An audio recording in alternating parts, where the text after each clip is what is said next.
ಅಧ್ಯಾಯ 1 ಅರ್ಜುನ ವಿಷಾದಯೋಗ ಶ್ಲೋಕ 7 ಶ್ಲೋಕ ಅಸ್ಮಾಕಂ ತು ವಿಶಿಷ್ಟಾಯೇ ತಾನ್ನಿಬೋಧದ್ರಿಜೋತ್ತಮ ನಾಯಕಾ ಮಮ ಸೈನ್ಯಸ್ಯ ಸಂಜ್ಞಾರ್ಥಂ ತಾನ್ ಬ್ರವೀಮಿತೆ.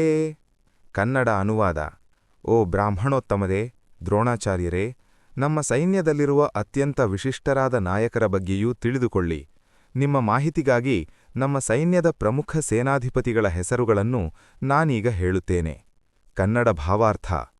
ಪಾಂಡವರ ಸೈನ್ಯದ ಬಲವನ್ನು ಕಂಡು ಸ್ವಲ್ಪ ಆತಂಕಕ್ಕೊಳಗಾದ ದುರ್ಯೋಧನನು ಈಗ ತನ್ನ ಸೈನ್ಯದ ಶಕ್ತಿಯನ್ನು ನೆನಪಿಸಿಕೊಳ್ಳುತ್ತಿದ್ದಾನೆ.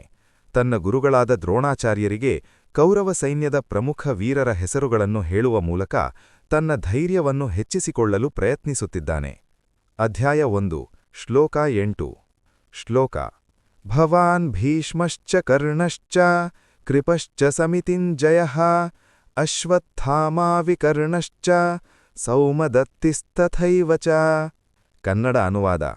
ತಾವು ಅಂದರೆ ದ್ರೋಣಾಚಾರ್ಯರು, ಪಿತಾಮಹ ಭೀಷ್ಮರು, ಕರ್ಣ, ಯುದ್ಧದಲ್ಲಿ ಸದಾ ವಿಜಯಶಾಲಿಯಾದ ಕೃಪಾಚಾರ್ಯರು, ಅಶ್ವತ್ಥಾಮ, ವಿಕರ್ಣ ಮತ್ತು ಸೋಮದತ್ತನ ಮಗನಾದ ಭೂರಿಶ್ರವಸ ಇವರೆಲ್ಲರೂ ಮಹಾಪರಾಕ್ರಮಿಗಳು. ಕನ್ನಡ ಭಾವಾರ್ಥ. ದುರ್ಯೋಧನನು ತನ್ನ ಸೈನ್ಯದ ಅಂದರೆ ಸೋಲನ್ನೇ ಅರಿಯದ ವೀರರ ಪಟ್ಟಿಯನ್ನು ನೀಡುತ್ತಿದ್ದಾನೆ. ಮೊದಲು ಗುರುಗಳಾದ ದ್ರೋಣರನ್ನು ಮತ್ತು ಅಜ್ಜ ಭೀಷ್ಮರನ್ನು ಗೌರವಿಸಿ ನಂತರ ತನ್ನ ನೆಚ್ಚಿನ ಗೆಳೆಯ ಕರ್ಣ ಹಾಗೂ ಇತರ ಶೂರರ ಹೆಸರನ್ನು ಹೇಳುವ ಮೂಲಕ ತನ್ನ ಸೈನ್ಯ ಎಷ್ಟು ಬಲಿಷ್ಠವಾಗಿದೆ ಎಂದು ತೋರಿಸುತ್ತಿದ್ದಾನೆ. ಅಧ್ಯಾಯ 1 ಶ್ಲೋಕ 9 ಅನ್ಯೇ ಚ ಬಹವಃ ಶೂರಾಃ ಮದರ್ಥೇ ತ್ಯಕ್ತಜೀವಿತಾಃ ನಾನಾಶಸ್ತ್ರಪ್ರಹರಣಾಃ ಸರ್ವೇ ಯುದ್ಧವಿಶಾರದಃ. ಕನ್ನಡ ಅನುವಾದ. ಇವರಲ್ಲದೆ ಇನ್ನೂ ಅನೇಕ ವೀರರು ನನಗಾಗಿ ತಮ್ಮ ಪ್ರಾಣವನ್ನೇ ತ್ಯಾಗ ಮಾಡಲು ಸಿದ್ಧರಾಗಿ ನಿಂತಿದ್ದಾರೆ.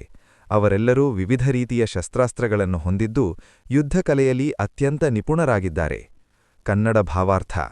ಇಲ್ಲಿ ದುರ್ಯೋಧನನ ಅಹಂಕಾರ ಎದ್ದು ಕಾಣುತ್ತದೆ. ತನ್ನ ಸೈನ್ಯದಲ್ಲಿರುವ ಲಕ್ಷಾಂತರ ಸೈನಿಕರು ನನಗಾಗಿ ಪ್ರಾಣ ಕೊಡಲು ಬಂದಿದ್ದಾರೆ ಎಂದು ಅವನು ಭಾವಿಸುತ್ತಾನೆ.